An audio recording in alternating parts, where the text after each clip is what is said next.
soit le pendule suivant en lisant pivot d'axe OY0 par rapport au bâti. Calculer la puissance de la pesanteur sur ce pendule par deux méthodes différentes. La première méthode, méthode générale, commandement des torseurs statiques et cinématiques.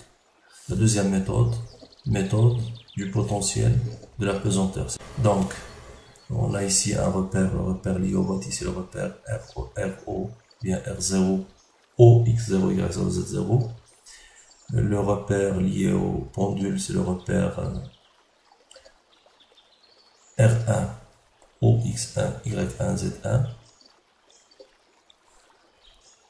Le pendule est de masse M. Et bien sûr, le centre d'inertie se trouve à la position L sur 2, suivant Z1. Méthode numéro 1. Méthode numéro 1. P de la pesanteur sur le pendule par rapport à R0 est égal au torseur cinématique de pendule par rapport à R0 multiplié fois le torseur statique de la pesanteur sur le pendule. Formule de la puissance, on calcule la puissance est égale, donc pour le torseur cinématique on aura oméga pendule par rapport à R0 et la vitesse en un point, donc là il faut choisir un point pour exprimer le vecteur vitesse, par exemple le point O ou le point G bien sûr.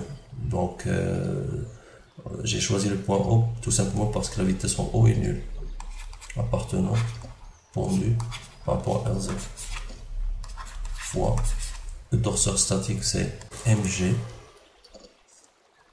porté par Z0 et le moment en haut de la pesanteur sur le pendule.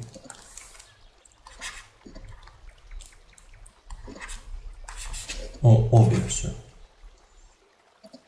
Donc il faut d'abord calculer le moment en haut avec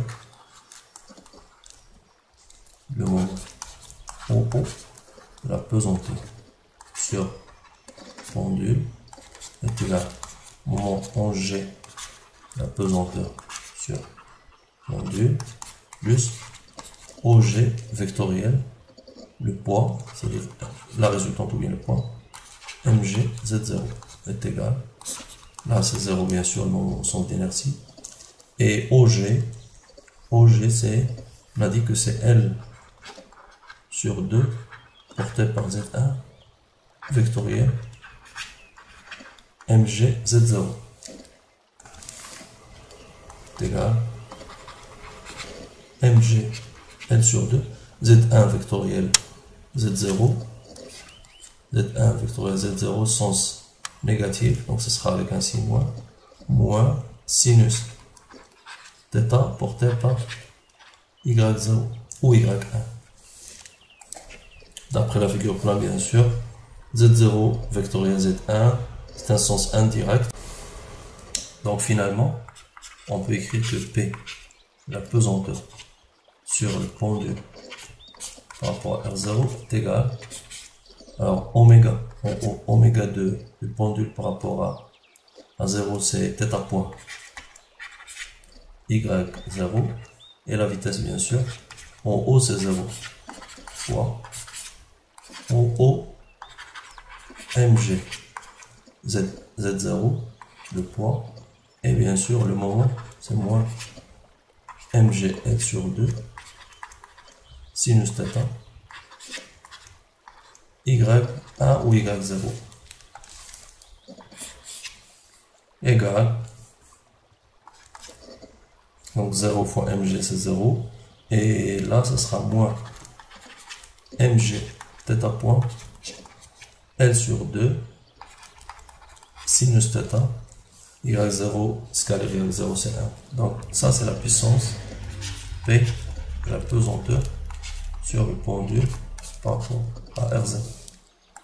Bien sûr, on peut retrouver le même résultat en écrivant les deux torseurs au point G. Il faut calculer la vitesse, dans ce cas il faut calculer la vitesse au point G. Et bien sûr, le moment au point G sera nul. Donc vous aurez la puissance qui est égale à la vitesse au point G appartenant au pendule par rapport à 0, multiplié fois mgz0. Donc on peut le faire rapidement. Ou bien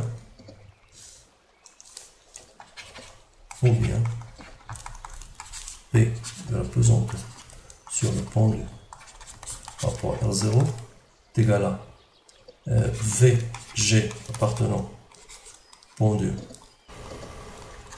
par rapport à R0 multiplié fois mgz0 avec VG appartenant au pendule par rapport à R0 est égal à la dérivée de OG sur dt par rapport à R0 implique VG appartenant au pendule par rapport à R0 est égal à la dérivée de OG, c'est la dérivée de L sur 2 constant fois la dérivée de Z1 sur dt par rapport à R0 est égal. Alors la dérivée de Z1, puisque ici le sens est direct ou bien positif, donc ça sera une rotation. Dérivée de Z1 par rapport au repère R0, ce sera la perpendiculaire, donc x1 multiplié fois la vitesse de rotation, donc fois θ point. Donc ça sera L sur 2 θ point x1. Alors la puissance, la pesanteur sur le pendule par rapport à R0 est égale à L sur 2 θ point x1. Donc ça c'est la vitesse multipliée fois mg z0 est égal mg L sur 2 mg θ point L sur 2 x1 scalaire z0 c'est moins sinus θ. Là c'est θ, donc ça c'est θ. Donc moins sinus θ. Et c'est le même résultat que celui qu'on a trouvé tout à l'heure. Moins mg θ point L sur 2 sinus θ. Une remarque concernant la dérivée. Donc, on remarque d2 z1 sur dt par rapport à R0. Pour ceux qui ne peuvent pas déduire directement la dérivée de la figure plane, on peut utiliser la formule de dérivation vectorielle, c'est-à-dire on dérive Z1 par rapport au repère dans lequel le vecteur Z1 est fixe. Donc c'est R1 plus oméga de R1 par rapport à R0 vectoriel Z1. Donc là c'est 0 et oméga de R1 par rapport à R0 c'est θ point